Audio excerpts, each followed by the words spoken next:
Good morning. We're here at the Banana. We are broadcasting from the Wiseman Group studio. We call it the Banana because it's long and narrow, and we've gone full safari. I don't know if you can see it, but we are with you. We know that it's bananas out there, and we're so excited to talk about this particular topic. But Liz, what should we say before we start? Well, I want to point out that Shawn is full banana suit. So this is not just a banana aloha shirt that he wears on vacation. He is known to be seen around town, but he's full bananas. Like he's in a short set. Yeah, we gotta like give everyone the full look. I mean, he is full on bananas, and like the middle schoolers that we are, Shawn texted me this morning. He's like, I'm wearing my banana suit. And I'm like, okay, well, I'm going full rumble in the jungle as well. So we got our safari picture out. Students right now. There's a funny story behind this. So my wife bought this as a joke. We were all going to Hawaii as a family, and everybody got one, me and the three boys. And I got home and she noticed that I was wearing it around town, and she pulled me aside after a couple times and she said, Shawn, here's the deal. That was never meant to come home from Hawaii. So we have a deal that I don't wear it around town, especially full banana. I can occasionally wear just the shirt. But today, figured that considering the topic, what a challenge. We thought we would lighten things up a bit. And so we're really excited. We before we get jumped in there, let's do something fun. We hope you love the theme music. For those of you that caught it, put in the chat your favorite 80s song. You don't have to get the title right, even if you just kind of put in the words that you know. Put it in the chat. We're gonna have a vote later, maybe, if we can pull it off on our favorite vote. Yeah, upvote. You can upvote somebody, your favorite song, your favorite 80s song. And we love, thank you everybody for putting where you are coming from this morning. Oh, Sultans of Swing. Yes. Yes. 100%. Okay, living on a prayer. We've got pour some sugar on me. Mr. Robotic. Let's see. Oh, Careless Whisper. I want to know what love is. YMCA. Okay, some of these I don't know, and I should be a child of the 80s. Oh, Jukebox Hero. Okay, Celebration. That's great. What's your favorite? Well, or just give us 8. No, how about September? Yeah. Like Earth, Wind, and Fire. Yeah. Like I think it was technically released in the late 70s. I think it might have been 79, but I'm going to call that 80s. That's awesome. It keeps everyone dancing. I don't even know if this is the 80s. 1978. So who knows the name of this song? Just fact check me on that. She's so fast. She did. So good. Yes. Lauren. You remember that song, Take These Broken Wings, Learn to Fly Again? I don't even know the name of it, but I was so dramatic as a kid singing that song. Can you imagine me just rocking out to that? Okay, I Will Survive. Nobody can argue against that one. Burning Down the House. Yeah, Rob. Okay. Well, we are really glad to be on with all of you. If this is your first Leadership Matters, we're excited to have you on. You, by default, you are a Leadership Matter Insiders now. What we'll do is we'll do 60 minutes and then we'll put that out on YouTube, and then we're going to take 30 minutes to just do a conversation Q&A together. But let me first tell you about the community. If this is your first time, really, we're kind of like leadership and contributor geeks that love this idea on creating a workplace where people can do their very best work. And about a year ago, we had this idea on what would it be like if we were to take on the challenges that we're struggling with, the hardest leadership challenges, and to talk about them together with this incredible community that you all represent, and kind of collectively mine the very best solutions to deal with these challenges. So, and if it is your first time, make sure that we know we will send you a free assessment, our Accidental Administrator 360, that you can use yourself or give to somebody else. But we're just thrilled that you're on today. So today, the topic is kind of like, should I stay? Should I go? If I've been in a job that maybe I'm not feeling recognized, how long do I, wait this out, gut this out even? Or if I leave, how do I tell my story to get to the right place? This is going to be part 1. Part 2 is I've got somebody that's struggling, and I'm trying to figure out, when is it time to cut bait? Should they stay or should they stay or should they go? And we recognize that both of these are fairly heavy challenges. And for any of you that are in those situations, we understand and have been in and understand the gravity behind this. So we're not what we're so just kind of a few guardrails. We're going to address the parts of these problems that you can control. So, whether there's a process to let somebody to go through HR or a sequence that you have to go through, we're going to ignore all that. Just the things that you as an individual and as a leader can do to influence the situation and really focus on where can we lean in way into that process in a way that we feel either more confident in if we're going to find a new gig, or feel like that we've really done somebody right if we're going to take them, to their next adventure. Okay, so Liz, do you have any thoughts that you want to talk before we jump into the first challenge? Jump in. I'm noticing there are so many people here on chat who said they are newcomers and newbies to this conversation. I think if you are new, most important thing is Shawn does not always wear a banana suit. Sometimes he shows up as a respectable colleague. I have it in me. But Shawn has this wonderful, fun side of him. So I'm glad you're seeing that today. And just welcome to this community. We love tackling the hard stuff. And it feels like things are getting harder. And I think it's a really hard time to be a leader. And so anyway, just welcome to this community. It is a community where we're going to share a few ideas, and the richness of this community from our perspective is what is happening on chat. Thus far, the brilliance of chat has been some really great tributes to the 1980s, and I'm feeling nostalgic about that. But we're going to jump into this. How do you know when it's time to move on? I'm glad we're taking on this topic, and thank you, Austin, for curating this and finding kind of this challenge for us to grapple with. I have just been on the phone with a very dear friend of mine who's making this decision of, do I move and make a pretty significant job move? And he's coming off of a time where he made a big bet on a job, and it was a mistake. And so he's now trying to figure out what's this next thing. And so it's really, really high stakes. Yeah. He doesn't want to make a mistake. And I think before we jump into this, and what are the indicators that you should grow in place or move on? I think we should talk about some of the traps and the fallacies. We're going to talk about that today, including I see so many people who are looking for a new role, but they're running from a role rather than running to something. I don't really know what I want to do next. I just need to get out of here. And I think that's a dangerous position to be making a decision. Shawn. And Liz, I just want to say one thing real quick before we jump into this. For those of you that this is your very first time, we come up with these challenges. Those of you in the community, we get people submit challenges to us. We mine these, and we take the ones where there's a real thread, there's a real theme. And today, should I stay? Should I go? This was the theme right now, which I think speaks to this idea that it's a little harder right now, and these are high stake decisions, and so we're kind of making these intense decisions.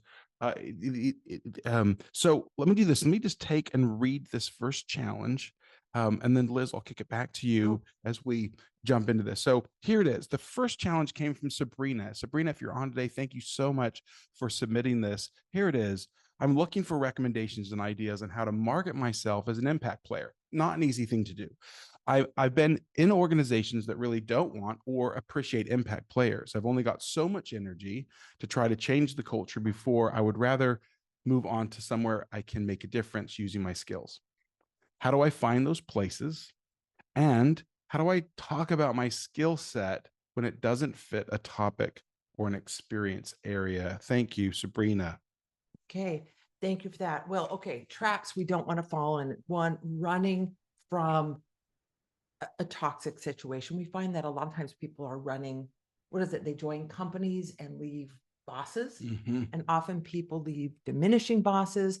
Probably many people in this community who are very committed to multiplier-esque leadership. It's easy to want to leave a diminishing boss. We often find that people just have a change of venue on those same problems. So I think that's one trap, is running away from something without really knowing what the next thing is. I think the second trap is the grass is greener.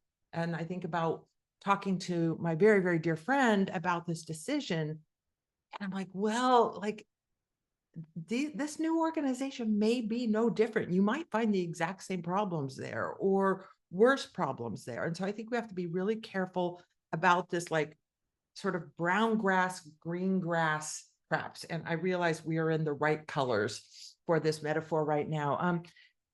And I think a better frame of mind for these kind of decisions is about growth.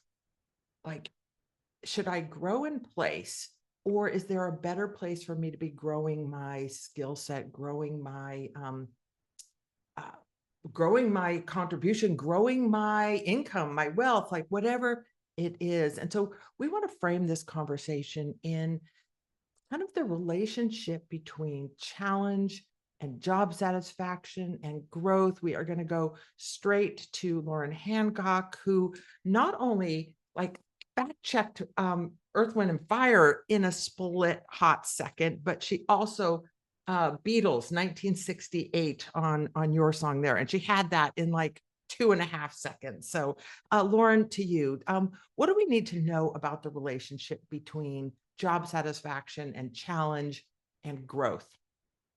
Liz, I think you're exactly right in that, like, if you're trying to make an assessment of your own job fit, it's helpful to know exactly what isn't fitting. One of the things that informs how we look at that relationship between challenge, job fit, job satisfaction, and what's happening there is in the job demands resources model, which was developed about 25 years ago. And initially, this model looked at job demands, so all of the hard stuff about a job, and job resources, all of the resources you are being given by leaders, by the organization to support your work, and looked at, like, is this in balance?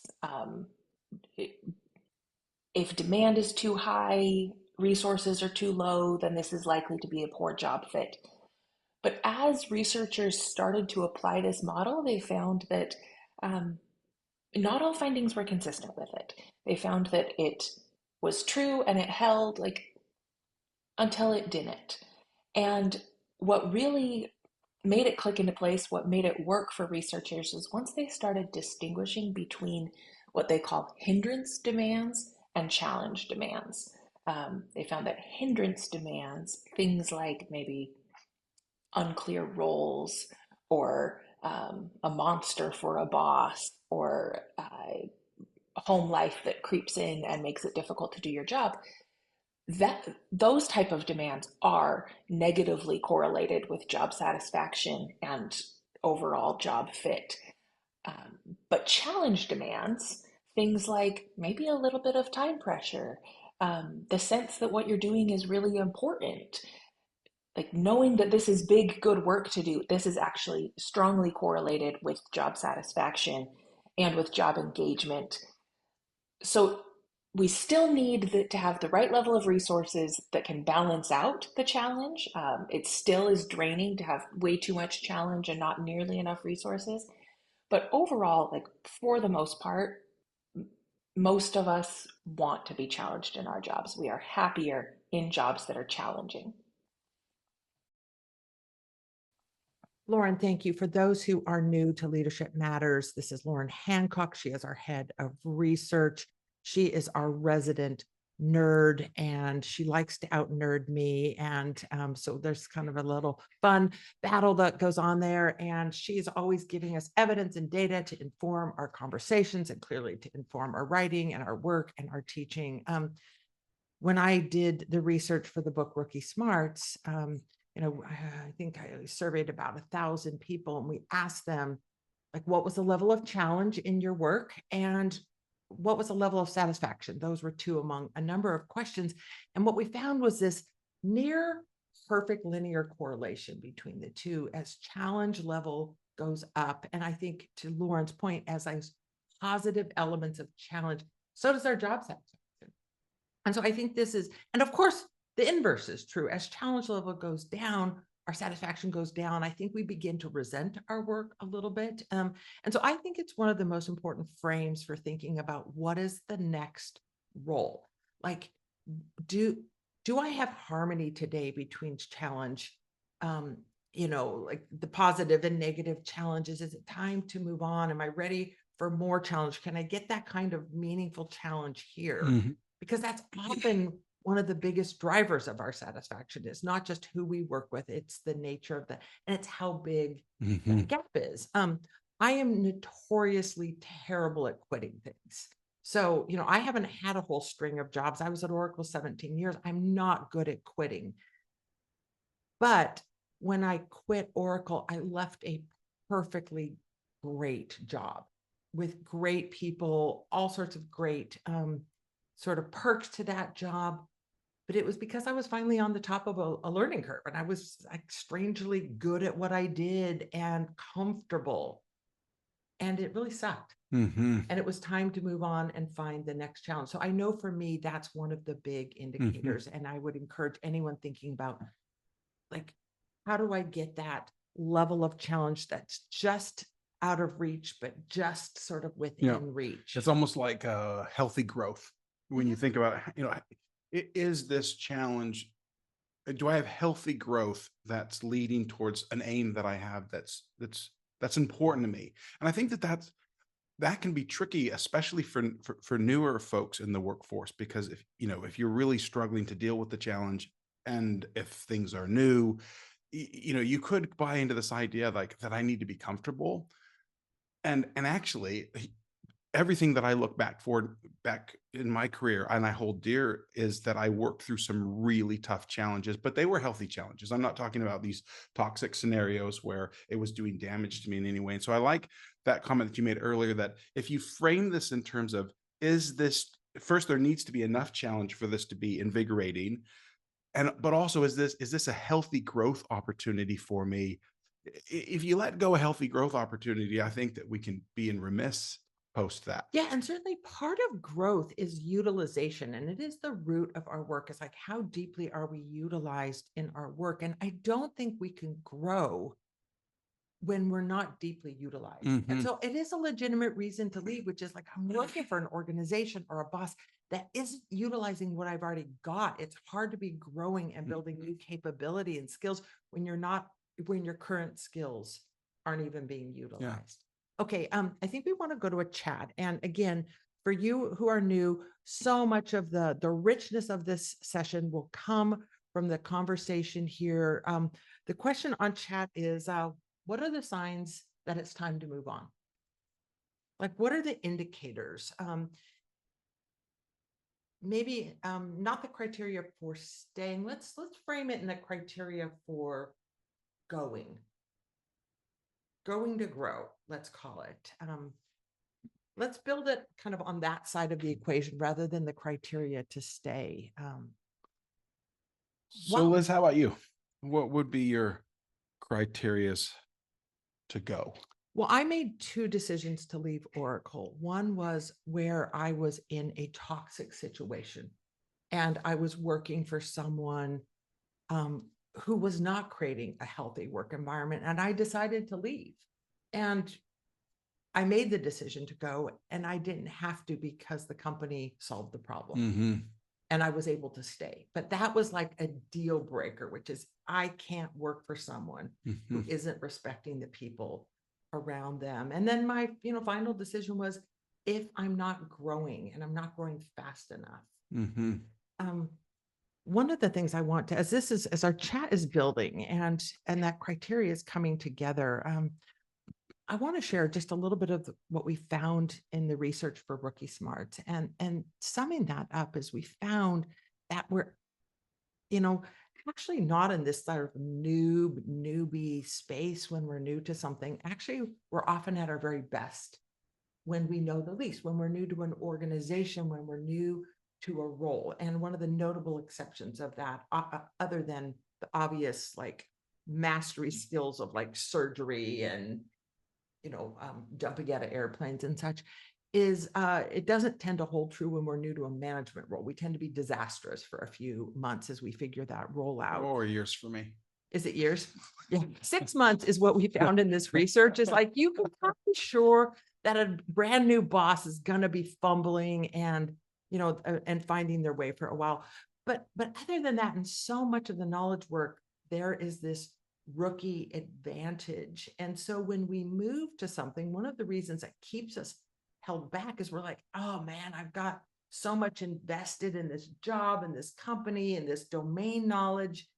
And I think what I want to assure you is that actually you're probably going to have heightened capabilities and insights. And it's not just a beginner's mindset. It's we go into like this really positive, productive mode of seeking feedback, taking small steps, building momentum, building credibility, asking good questions, desperate for feedback. So like that bottom of the learning curve can actually be a really satisfying place. High performance, high commitment. Okay, what are we seeing on chat? Yeah. When is it time to go? So there's a couple of interesting, so misalignment with company goals, mission impact, thanks Amanda, and lack of growth potential.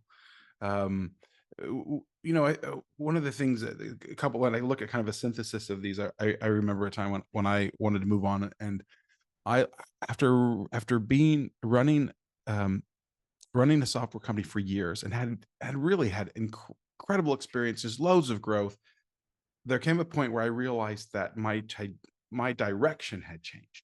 That what I wanted to grow in was no longer the same. And this was kind of my success criteria. I mean, for do I stay or do I go? And there was a whole bunch of reasons for me to stay.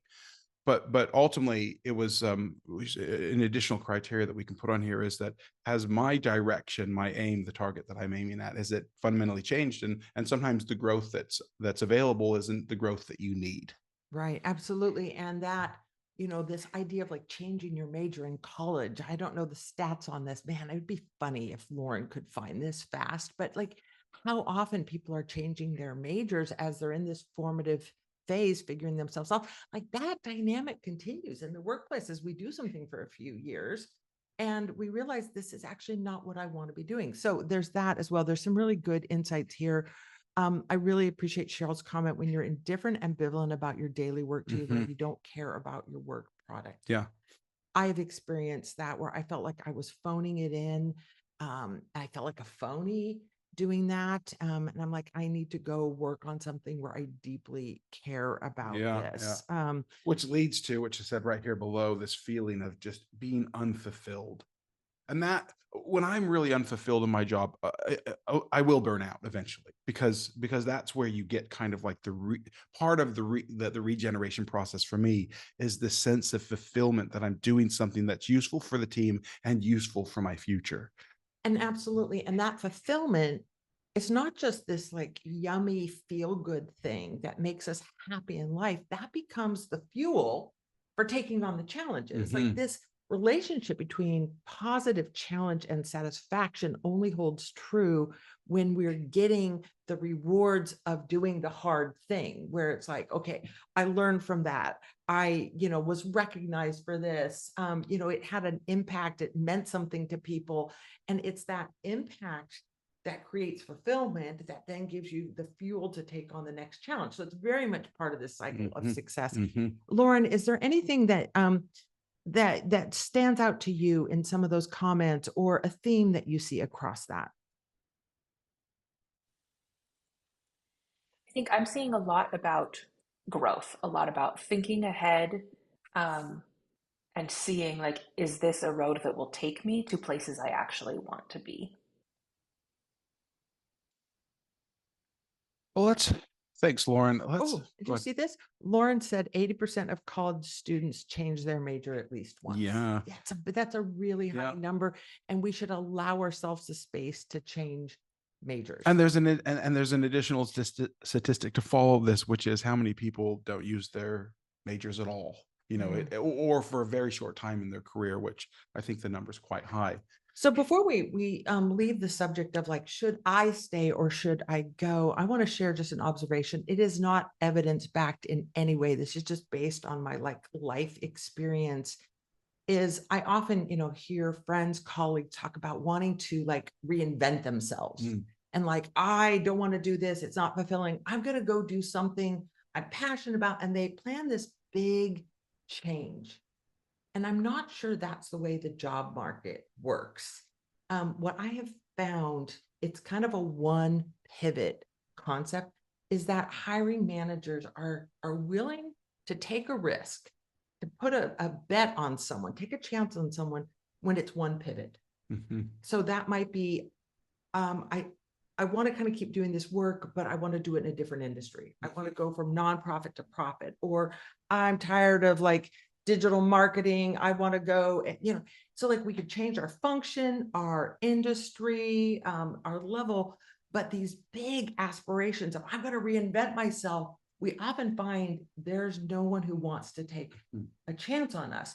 That might be a hiring manager inside an organization, or it might be a client. And so when you think about that and getting into that place of growth and fulfillment, I would think in like one pivot at a time. And I think you'll find the market, the hiring market, the consuming market is more willing to bet on you. Yeah, thanks. That's good, Liz. So let's take on the next, for a few minutes anyways, the next element to what, Sabrina, thank you so much for this challenge. What's in there? And that's this question on how do I sell my impact player skills, this thing that I've worked hard to do. Because this is different because it doesn't necessarily fit within a job description.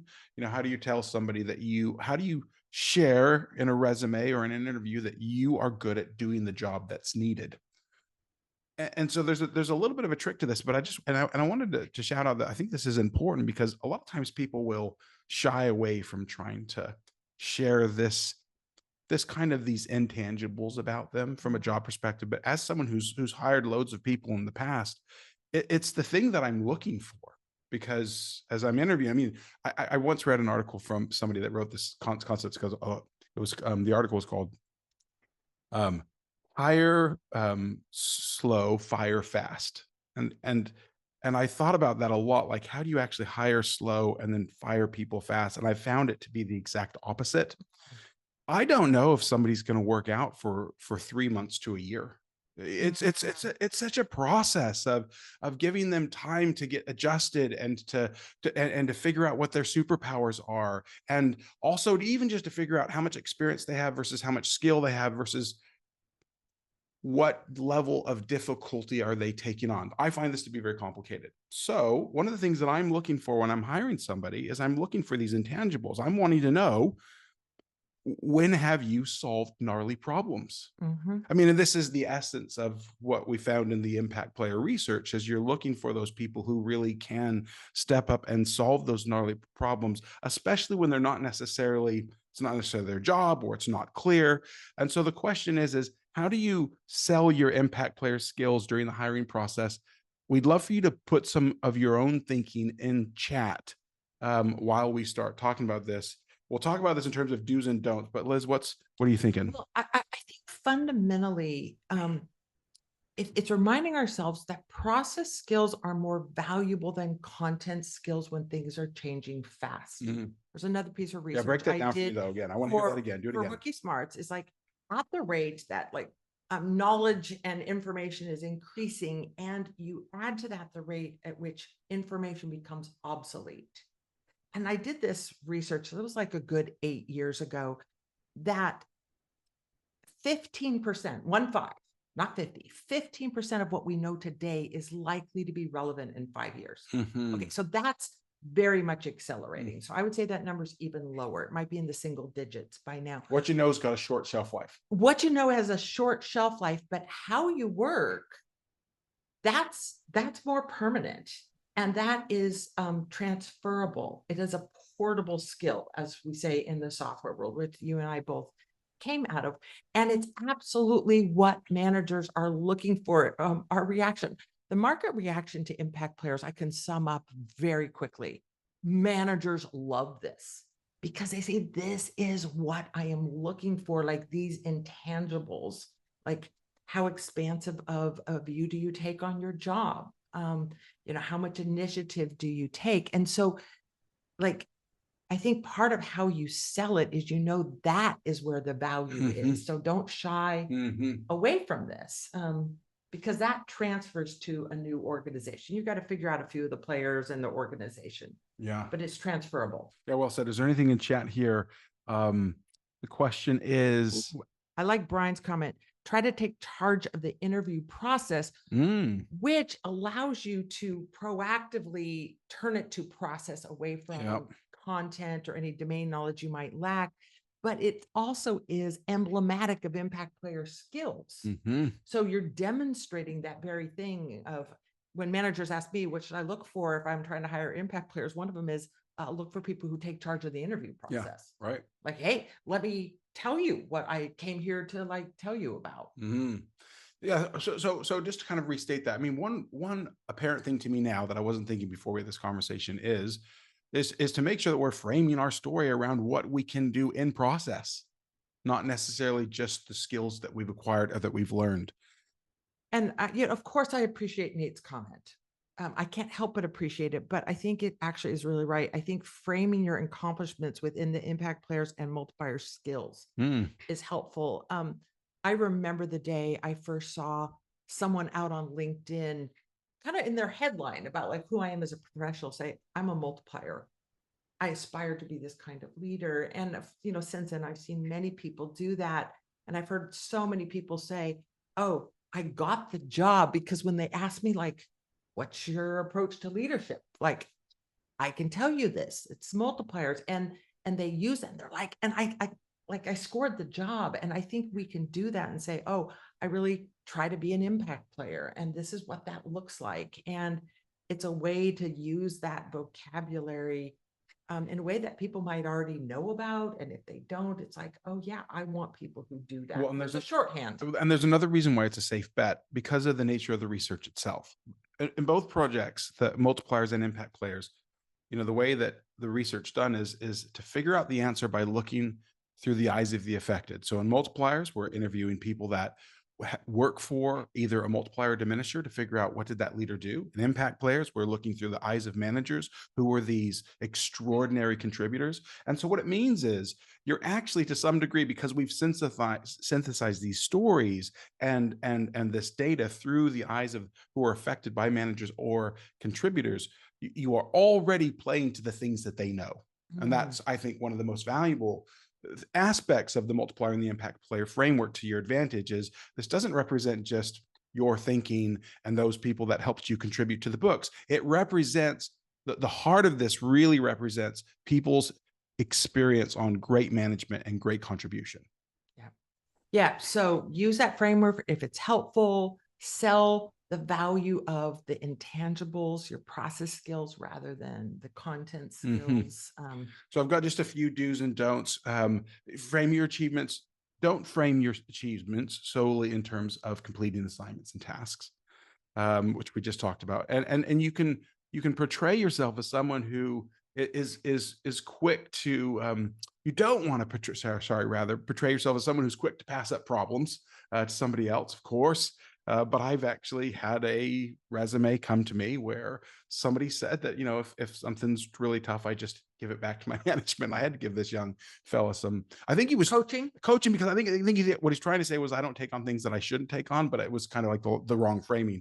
Highlight instances where you may have, you don't want to highlight instances where you may have generated extra work for others, to be sure. But here's the do's. Those are the obvious. But I just had to pick on some folks that had actually given me those things kind of in their interviews. But you do want to share when you had your eyes open. I love this example that you do in impact players about a soccer coach saying the difference between, I think these were younger players, but good players, or the players that grow quickly. And it's that they have their eyes up rather than down at their feet. This came from my good buddy, Ben Putterman. Okay. He's like, he's like a semi-professional coach. He's like, the best players have their eyes up, paying attention to what is happening on the field. Yeah. Always. Yeah.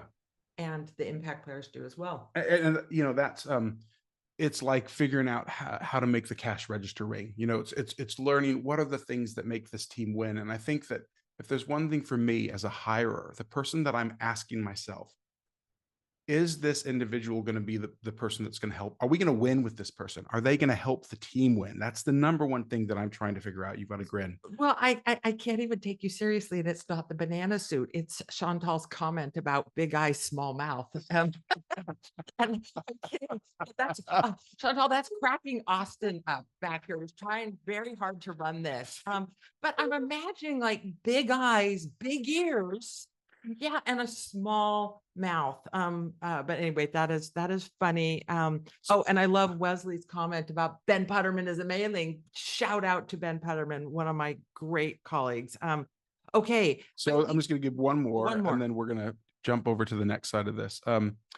Highlight instances when you've gone above and beyond your assigned role and to solve a critical problem. This is important. If you can articulate this clearly, and both in story on writing and in an interview, you're going to stimulate either that boss that's looking for an impact player or that boss who's looking for an average contributor.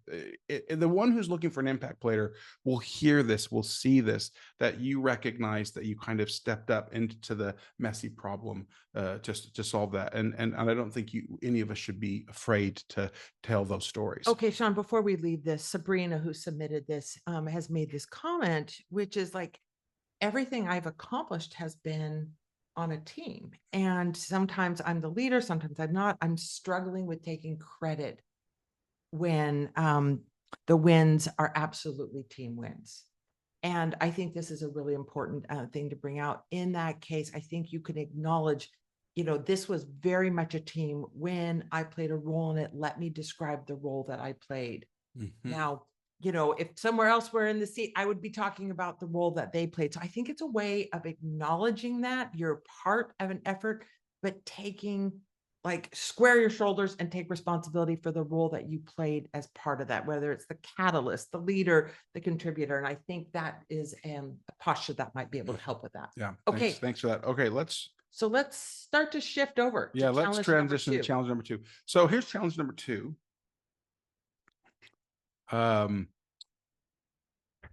Anonymous submission. If you're on, we thank you very much for submitting it. Here it is. I run a small but growing business. A few months ago, we hired an employee who was supposedly overqualified for the role, but despite training efforts, they still struggled to complete tasks without supervision. I haven't conducted a performance evaluation yet because I tend to avoid confrontation, and I worry that giving them critical feedback might make working with them even more difficult. I'm considering letting them go. How do great leaders part ways with those they lead? Okay, so now we are switching from should I stay or should I go to, is it time for me to help somebody else make that decision, or is it time for me to make that decision for them? Should they stay in the organization or should they go? I think we should start this with just like what holds us back from doing this? What holds us back, particularly when you feel like it's time to make a move? Like, okay, so let's chat it in. What keeps us from taking appropriate action? Mm-hmm. Like, what are the things that hold us back from doing this well? And I'm not even going to suggest what that appropriate action is. It's just what puts us in this state of spinning, perplexed, ruminating, analysis paralysis. HR is one of that. Yes, I think we've, and if you've been in a large organization, that is part of it. Okay, I'm going to share a few that I have seen play out while we're doing this. We'll keep, and maybe Lauren will keep an eye on chat here. I just started to make a list, and like last time, I brought some cards. Conflict avoidance. I think a lot of people just say, what regardless of the outcome, this conversation is full of conflict, and I think I'm not the one for this conversation, and they just don't have the skills to do it. Someone mentioned Kim Scott's radical candor. Mm-hmm. Would this be an appropriate time to mention? Yeah. Do you want to mention Kim Scott? next month we'll have Kim Scott on, and the whole conversation will be around some of her work, because we're seeing a trend that she's dealing with from her research, some of the challenges that you all have submitted. So yeah, she will be a special guest for us next month. We hope that you can join us. It's going to be bitching. Yeah, it really is. I love Kim. I love her work. We've mentioned it multiple times in these conversations. Okay, conflict avoidance, not having the skills.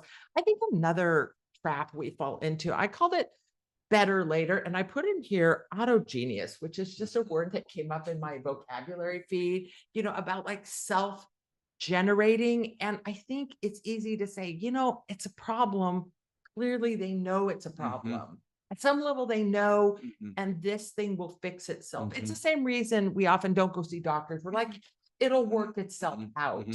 I think that keeps us. But I want to pause on that for a second, because the times that someone has come to me and said what maybe they thought was obvious, so often it was not obvious to me. So then I've been very, very grateful for them kind of taking a little bit of a risk that they think that this is just going to work it out, because I actually just had this experience from some feedback from somebody that was the reverse role, me manager, them working with me. They pointed something out to me that I just simply could not see, and they took a little bit of a risk to tell me. And so I think this is this really is a tragedy when we assume that it will work itself out, and then on the other end it doesn't, and now we've got a much bigger mess to deal with. Yes, I'm thinking of like dermatology problems. Yeah, right. Like you earlier, addressing of these can solve big problems later on. Okay. I think this other one I see play out is sunk cost fallacy. My undergraduate is in finance and from a business school. And I remember one of the things that I actually remember from school is this idea of a sunk cost and how this traps our thinking, how it colors our investment decisions. But I want to go to Lauren, who was an economics major, for a good definition of sunk cost fallacy. Sunk cost fallacy is pretty much the dark side of our commitment to long-term goals. So a cost is sunk when it cannot be recovered, whether that's money, time, effort, emotion, you're not getting it back. And once it is sunk, it has no effect on the continued incremental payoffs of future decisions. So it should have no place in rational decision making. A classic example is, let's say you paid $200 for a concert ticket and you drove there and you paid another $40 to park your car, and you're there at this concert, and 5 minutes in, you realize you hate it and you would so much rather be home watching TV. Do you stick it out because you already sunk that cost, or do you make maybe a rational decision to maximize your own utility at this point? And that was the most perfect example from an introvert for the introverts, isn't it? It's like, yeah, I don't really want to be here with all these people anyway. I really want to go home and read a good book. But yeah, once you are, familiar with sunk cost fallacy, you'll see it everywhere, and you see it in people decisions. This idea, the sunk cost is, but we've trained this person, we've already introduced them to the team, we've introduced them, and so it's like, all of this is investment we've made in this person, and a more rational approach to decision making is like, ignore all of that. It's all sunk. It's all happened. Now, what would it take to address the situation going forward? And that is a better view for it. Okay, I've got a couple more of these. Or actually, maybe should we pause and go and see what's in chat? Yeah, let's take a look in chat. These. I think there's two more that we see, but what are we seeing here in chat? And Lauren may not have even had a chance to get her eyes on that yet. Shawn, is there anything that you're seeing? Like, what keeps us from taking positive, productive action? Well, Nate kind of, he deals with this in the inverse, but it's this, it's the key is to learn how to start the conversation. I think that is what has prevented me many times from initiating something like this. I'm just not too sure how to get into it. And if I'm a bit nervous for whatever the reasons are, there's a path of least resistance for me there. And that's maybe just, hopefully this thing will just work itself out. Yeah. Why don't we also, like ask people to chat in, what is the criteria for when do you part ways? How do you know it is time? Like we've been looking at some of the things that hold us back. While that's building in chat, let me share. Let me see if we got another one. I think probably the one that I would really want to address is I'm calling it containment. And I think this is one of the things that holds us back is we're like, okay, I have someone in a job and they're not doing well in that job. And we start to put a box around that and say, okay, I've got a job problem. And then we decide, can that job be done at a suboptimal level? Can I, withstand that? Can the team and the company withstand that? And we're like, yeah, I can live with some suboptimal, I can contain this. But I think it's not I think it's a fallacy, because what we find is that those kinds of performance problems, they bleed. They bleed onto the team. And I think we've talked about this on previous episodes. I know we have a lot of people that are new, but like when you've got someone who's not doing well in a role, it's going to bleed onto the team. And other people start to wonder, well, do I need to be performing my job at high levels? Or like mediocrity slips in, resentment slips in as other people are having to carry their water up the hill. But it also bleeds into that person's life. And, when we are not doing well in a job, like we may not know it overtly, but I think at one level we know it, because at minimum, we're not like, maybe no one's giving us tough feedback, but we're not getting the natural feedback that comes from being brilliant at something. Like, hey, good job. Atta girl, love that. Like, man, that made all the difference. Yeah, it's just flat pop. It's flat. It's flat pop. It's exactly. And it bleeds into other areas of our life. And I think it starts to affect life satisfaction. And when I look at it this way, it gives me more courage. And someone said in a comment here that like the problem is framing it as a conflict, because most of us are conflict avoidant at one level. But when you start to see this not as a conflict, a performance problem, but more as like, this is suboptimal growth.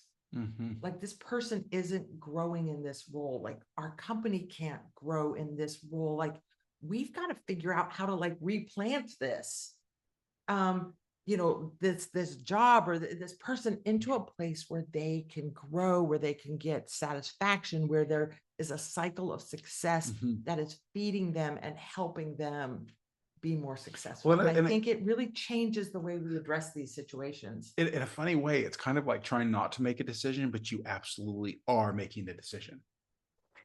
1980s song, isn't there? Like Rush. Yeah, what is it? And if you choose not to decide, you still have made a choice. Bam, boom, 80s hit. That's it. Yeah. Feel free for anyone to fact check me on those lyrics. That's just how I remember those lyrics. So let's look at, Lauren, what have we seen in terms of like the criteria? When do we know it's time to help somebody move on?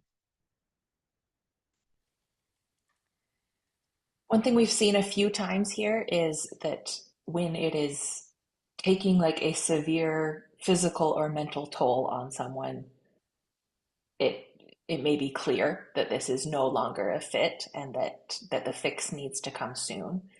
There's some discussion about the high cost that it can take to replace someone, and that it really might be worth trying to keep them if possible.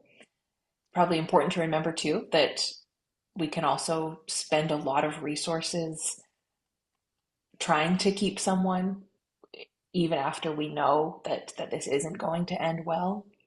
And, Lauren, I really like the way that's framed, because it moves beyond sunk cost of like, oh, but we've invested so much in their training. It's looking forward to what are the material costs going forward. Can we replace this person? And often in corporations, and when there's some really tightening of the belt, you don't have the option of replacing the person, or the cost to replace them is really high. So it's forward looking. Anything else you're noticing there?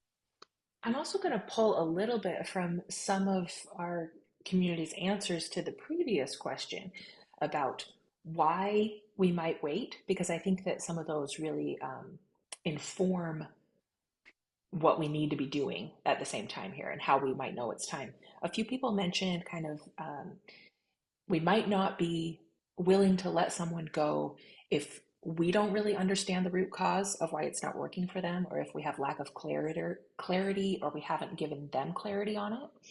So I think that, again, on this other side of the coin, once we've done our part, we are clear about why it isn't working, and we've been clear with them. And I think that might be one of the indicators we could look at. Another thing that a few people mentioned was that you might be hesitant to let someone go because of your own ego, because you don't want it to feel like your failure, that you hired them or that you couldn't make it work. So I think that, again, detaching that a little bit, recognizing what we can control and what we can't control, what is our failure, what is not our failure, may help to know when it's time. Yeah, that one hurts because, it wasn't in the too distant past that I twice got it wrong in hiring for a job. And I was kind of the butt of the team's jokes. It's like, Liz, you're not very good at this. And so it was really hard to come to terms with, like, I made not just one, but two bad judgment calls. Yeah, you can see I'm already like sad and feel like that causes me to reflect. Okay, so how do we do it well? What's our criteria? And I thought we would look at it from the perspective of the, like, back to slow to fire. Like, I think once you've decided, and if you are absolutely sure this is not a fit and it's not going to work, I think you should be fast to fire.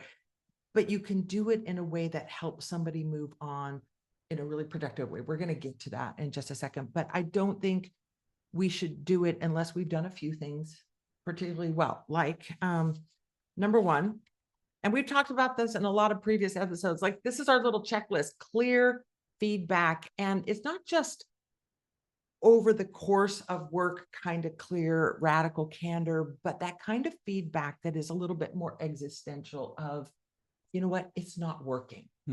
It's that kind of feedback. So where it's like really causes someone to pull their eyes up and go, what do you mean it's not working? If we haven't done that, I don't think it's really fair to remove someone before we've really done that. I think another thing, and this is very much from the multiplier mindset, is it's probably not time to move someone out of the organization unless you have given it a legitimate chance to try them in a different role. Like, okay, if I've got some flexibility, let me try to, figure this out, what they're good at, and give them a chance to do that in a new role. And I think you've got one here as well. Yeah, and another one that makes all the difference in the world. And think if you've had this experience where you get them an internal buddy, maybe somebody that you believe has the ability to speak their language, but they also know how to win in the domain that this individual has been assigned to win from. Listen, I've been the recipient of a buddy on way more than once. And I look back at those individuals, first the leader who helped give the resource and the individual that would give me the attention that I needed to. There was one time I really was struggling in this role to try to figure out what success looked like. There were ambiguous problems, and the leadership kind of knew what they were looking for. It was kind of like they knew success when they saw it, but it wasn't necessarily like explained up front. I was given a buddy by manager who really helped me break down the situations in a way that I was able to start to see where the gold was. And that skill has stayed with me, because you want to be, as an impact player, you want to try to be the person who people can count on to help the team win, but you can't be the person that helps the team win if you're not good at spotting where the gold is. And that's not always clear. But it was a buddy. I could have just been fired because I was incompetent at the beginning, but instead I was given a buddy. They helped me figure out how to recognize where the gold was, completely transformed my career. And now I've got two people that I'm grateful for, a manager and a buddy. Okay. And my experience with the buddy is that I think we resent having to carry people's water over and over and have to pick up the slack. But when a leader comes to us and says, you know what, so-and-so is struggling to kind of find their footing in this role, would you kind of, be their buddy and help them figure this out? I have found that people always respond positively to that because it's positive, it's productive, and it has a time limit. It's not like you're going to carry their water forever. It's like, you know what, let's give them a chance to figure this out. Yeah, for the next lap. Yeah. Another one is, for those of you that are familiar with multipliers, is to identify their native genius, which isn't trivial for several reasons. If you're trying to figure out what people do easily and freely, this is what we call native genius. Easily being the things that come natural to people, freely the things that they'd wake up at 5 a.m. to do. If you can figure out what that is, it can also kind of help you as a leader directionally figure out how you could use them to in a way that would kind of tap into what's natural to them. And it helps you reassess, what are we asking them to do? And if the genius is in a completely different direction. We had a software architect at one point who was incredible at building frameworks that other coders could use, but terrible at actually coaching coders how to use them. That sounds like a bit of a problem, doesn't it? So we needed this developer to be able to build these frameworks. But as soon as that he had built them, the problem was nobody could get the training they needed to use the framework. So then now all of a sudden, the framework's not very useful. And so we figured out that his native genius was clearly never going to be in the training side of the house. And so we actually kind of combined two things with one. Understanding what his native genius wasn't, we found somebody who spoke his language, who had the native genius of training, and they did everything together.